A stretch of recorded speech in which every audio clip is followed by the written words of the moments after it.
we doing? So the weekend's almost over. It's kind of early on a Sunday. Heading into work. Yesterday, I was gonna make a video. I actually started it. One of those videos because me and my buddy Donnie went down south to my property to do some shooting, and I was gonna make a video. I started it, but every time I try to like zoom into like the targets and stuff, I gotta get a better way to do this, you know? Maybe a spring for one of them, whatchamahoots, that's a little crooked, like a GoPro or some shit. Something where it sounds better and I can zoom into stuff better, like yeah, then you like, I don't know, I was just like, I'm fucking doing it. Plus I didn't record an intro, I don't know. I guess you could always go back to it. Anyway, I'm just mumbling. But I hope everybody's had a good week. Been kind of busy, you know, everything going on. And so, but, you know, that's life. We should all be busy. If you're not, then, you know, what's going on? What are you doing? Are you working towards your goals? If you're not busy? I don't know. Well, if anybody knows people in Florida, man, my boss, the guy that owns the company that I work for, that's where he lives, is in Florida. And he lives in a little place called like Bonita Springs or some shit. And it's right below Fort Myers, right above Naples. It's like in the middle there. Yeah, I couldn't get a hold of him like Wednesday night into Thursday, and then finally his wife texted me and said they were heading to Orlando, or they were at a friend's house that had internet, so she could text me through that. But they had no power, no internet. He said they were in an evacuation zone, decided not to evacuate, which is smart. But there's a lot of people that didn't, but when they're constantly saying, oh, here's the big one, and it turns out to be nothing, or the hurricane curves off and goes somewhere else, or it barely hits the coast. Like, these things happen all the time. So eventually you get numb to that. Oh, yeah, here comes the big one. And then when the big one hits, nobody fucking evacuates, you know?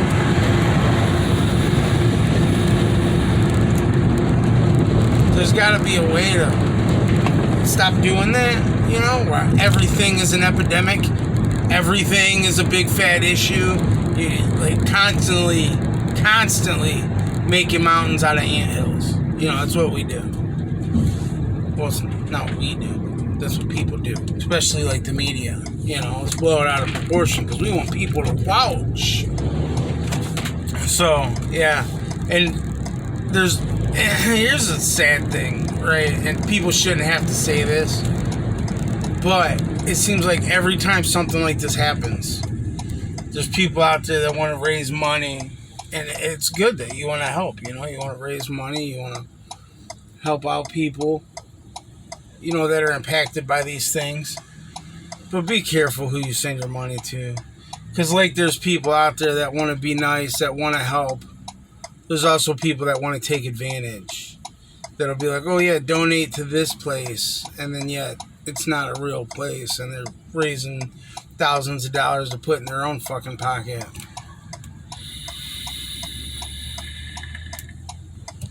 You know, it's like for every one person that gets caught, there's 5 that don't, or maybe more, who knows.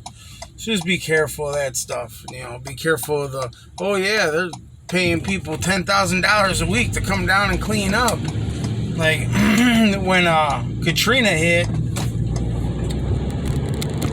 and, you know, Louisiana and New Orleans, like, got destroyed, right, when the levees broke, I guess you could say. And it was just so bad down there. I knew somebody that went down there because they were told, oh yeah, we'll get you a hotel, you know, you'll get food, you're going to help with the cleanup. If you know carpentry skills, you can help with the building, and you're going to make all this money. and then you go down there and find out like it wasn't even true, you know. So be careful of these things, you know. Do your homework. That's what I'm trying to say. Do your homework, you know. Just make sure the money you donate is going to where they say it's going. And if you're like, hey, I can go down there and work, make sure the shit's legit. You don't want to get there and find out like, oh yeah, you're staying in that hotel that they're renovating, and there's 5 guys to a room, and you get a little box of Cheerios in the morning and a Pop-Tart for lunch and a gas station, half a sub for dinner, and that's your dinner, and you know, it'll work. And oh, we were gonna pay you $3,000 a week, but there's so many people, now you're gonna get $600 a week. Just be careful, you know. But enough of that. I'm late. I'm already 10 minutes late to this job. Ooh, boy. Yeah, it's windy, cold, 59 degrees, super fucking windy. It's gonna be a good day. Go Browns. God, I love football. So my cat, right, my little pumpkin that I was telling you about in the last video, I take him Monday to our vet, and they look at him, and they're like, wow, that's a big-ass brace they have on his arm. I'm like, yeah, I know.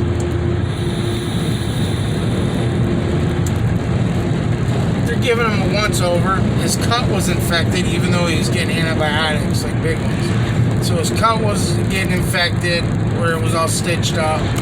They said they're going to have to open it up, clean it out. They're going to have to redo a splint. They might have to put him to sleep. They're saying that all this is going to take a couple hours, you know. Then they're like, oh, we're worried about this shoulder on his good arm. Yada, yada, yada. So they keep him. I leave. And then they call me. They're like, listen, we talked to the radiologist. You know, we did a couple more x-rays in some different spots. His right arm that was broken, they say has no feeling whatsoever. Like, it's just dead. They're like, so that arm's gonna have to come off. Like, there's no fixing it. Surgery's not gonna help. Lop it off. They're like, now his left arm with the big cut in it seems to have some nerve damage up in the shoulder. And I was like, what? Like, I thought that was his good arm. They're like, no, the way he's holding it's not right. And they're like, something to do with his tail. So they think he had some, like, spinal damage, too. Like, Jesus, man. So then we talk about it, and she's like, you know, in the morning, we're going to have the radiologist look at the x-rays, a different radiologist look at the x-rays, and we're going to go from there. And I was like, well, I've already dumped. I mean, at that point, it was the $1,300 for the first vet, and then I already put $400 into that vet. I was like, well, I don't want to spend any more money on this cat. Like, I like him, he's cool. Like, the old lady loves him, the kids love him, but I can't do it. I said, so, you know, let's give him to the APL. Because they said they would take on his case, they would take over his medical bills. So I do all this over the phone to make sure there's a witness there saying that I said it, yada yada. Well, in the morning, the news they got wasn't good. So they ended up calling me Tuesday evening about 4:30 saying we had to put him down. There's nothing we can do. We would have had to cut off both his front arms, and you can't live like that. Like, so he was running, his face would be in the ground, like, just can't hold him. You know, like the little kid, you know, when you're like kindergarten, first grade, your head's too big for your body, and then you're running, and then your head starts going forward, and then you see them and they can't catch themselves, and like, you know what I'm talking about. So yeah, that's how he would have been running all the time, just his face in the dirt, like,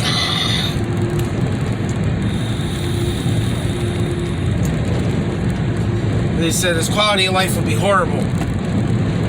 So, put him to sleep. That's what they did. And then I was like, man, I spent all this money trying to fix this guy. I don't even, I'm getting soft in my old age, I'm telling you. Because when I was younger, I would have been like, just put him to sleep now. Like, I don't even thought about fixing him. I would have been like, well, it's going to cost money, just put him to sleep. I won't even question it. Not at all. But my old age, I guess I'm getting soft. I don't know. So they did that, and then they felt bad because all the money I spent. So they made these like paw prints on this like impressions on this thing, and then they gave it to me. And they didn't charge me for it. They were like, "Yeah, we'll pay for this." Oh, thanks. So that's that. So then there's 2 kittens left outside. Right, the black one we call Bear, and then this white and gray one I call Lucy. Right, she's the only girl. Well, Bear's got like an eye infection. I have all these antibiotics from Pumpkin. So I'm like, shit, I'll give these antibiotics to Bear. Fix his eye maybe, right? So I catch him, and I hand him to the old lady. I'm like, here, hold him, I'll be back. I go inside, get the antibiotics, give it to him, and she's patting him, calming him down, and then I turn around and she's gone. And she comes out of the house. I was like, what'd you do with the cat? She's like, oh, he got away. I was like, I didn't see him out here. She's like, oh, I went inside with him real quick. He jumped out of my arms, and he ran away. No, he didn't. You did that on purpose. You know? Well, then Lucy was like kind of hobbling around on her back leg. I don't know if she hurt it or something. But I picked her up, looked at her, looked fine, touched it. She was like, hey, don't touch me. I was like, all right, cool. And I was like, ah, she must have hurt herself. She'll be all right. Well, she disappeared for like a day. Well, mind you, Bear's in the house now, and he shouldn't be. And then she finds Lucy, like the next day, I'm sleeping. She came out to get some food, like late at night, right? Her and the mom cat. The old lady sees her, picks her up, brings her in the house, puts her on me. I wake up, I'm sleeping. I wake up, like, what is that? And I look, and there's this cat sitting on my chest, just looking at me. This little kitten, like, I was like, hey. And she's like, I found her. I was like, I see that. Like, why is she in the house? Like, we can't leave her outside. There's something hurting all the cats. They have to be inside until we find them homes. Like, you can't leave them inside until we find them homes. And all the kids are like, oh, this is my cat. This is my cat. This is my cat.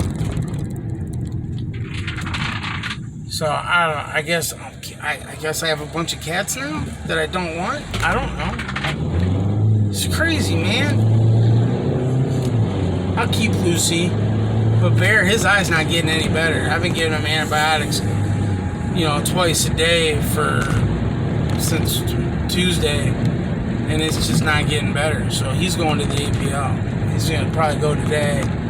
They're not open tomorrow. So if I don't make it home in time to drop him off there today, I'll take him on Tuesday. But he's definitely got to go. And that's what's been going on, between that and work and life and blah, blah, blah. That's what's happening. So I hope you guys have been being good. Take care of what you need to take care of. I really wanted to make that video yesterday, though, that blowing out some steam videos. I've made them in the past. Me and my buddy just shooting shit.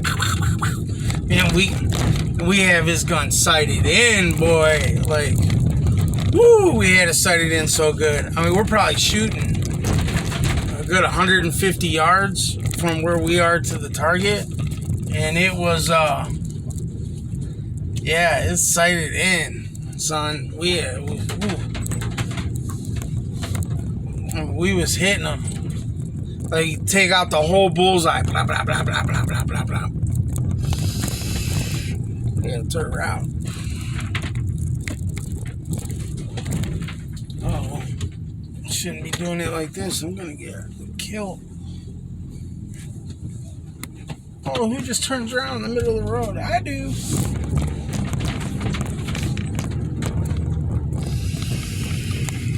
All right. Well, I made it. I made it to my job in one fucking piece. So I guess I'll find the next podcast to listen to. Man, I went back last week, I listened to the first 2 books of the Terminalist series. Right? I made a video about that show, too. But, man, those books are good. Even if you just listen to them. Like the narrator, he does all the voices. It's so good. So, yeah, if you get a chance, or you're, I know not everybody's like me. He spends a lot of time just driving in fucking circles and shit. Driving hundreds of miles a day, hours and hours a day. So, I mean, it's average. I'm driving 4 hours a day on average, I would say. So, sometimes a little more, sometimes a little less. But on average, it's about 4 hours a day. So, I got a lot of time on my hands to listen to shit. But yeah, if you get a chance, man, pick up, the first book, and then you'll want to get the second one. Then you want to get in my mind, the second one's the best one. It really is. So, maybe like the first half, I don't know. It's so good. But anyway, you guys take care. This video's been long enough. I got to get my ass to work. They're waiting for me. So, I'll be back. See you next week.